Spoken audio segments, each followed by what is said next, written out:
உங்கள் ஊரில் power cut இருக்கிறதா என்ற கேள்விக்கு மக்கள் அளித்த பதிலை கேட்கலாம்.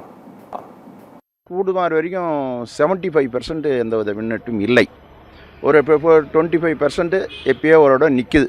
அதனால் பாதிப்பு தெரியவில்லை. ஆனால் நிறைய இடத்துல பேப்பரில் படிக்கிறோம், பார்க்குறோம், கொள்கிறாங்க. இது காரணம் என்னென்னு கேட்டிங்கன்னா, புஞ்சவெளிலாம் காஞ்சி விட்டதால் கூர்மான வரைக்கும் மோட்டர் இறைப்பு இல்லை. நஞ்சவெளியில் எங்கேயோ அதாவது 100 மோட்டர் இருக்கிற இப்போ 10 மோட்டர் தான் ஓடுது. அதனால் கரண்ட்டு சப்ளை அவங்க வர்றதெல்லாம் எந்த வித இது அதே 100 மோட்டர் ஓடிச்சுன்னா இந்த கடும் வெயிலில் கண்டிப்பாக மின்வெட்டு வர்றதுக்கு சான்ஸ் இருக்குது.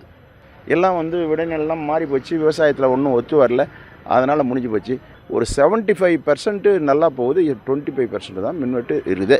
கரண்ட்டுலாம் ஒரு வேளை நிற்கிது, ஆனால் நின்னா ஒரு 10 நிமிஷத்தில் உடனே போகுது. ரொம்ப பாதிப்புலாம் கிடையாது, இது வரைக்கும் கிடையாது. இதுக்கப்புறம் எப்படி இதேமாரி இருந்துட்டால் போதும். எங்கள் ஊர்லேயும் கரண்ட் நிற்கிது, நின்னாலும் உடனே வந்துடுது. ஒரு அரை மணி நேரம், 1/4 மணி நேரம், இல்லை ஒரு 10 நிமிஷம் நின்று வரும். நாங்கள் ஆஃபீஸுக்கு ஃபோன் பண்ணி கேட்டால் இங்கே நாங்கள் நேரத்தில் மேலே இருந்தே கரண்ட் வரல அப்படின்றாங்க. ஒன்றும் அதிகமாக இது வரைக்கும் பாதிப்பு இல்லை.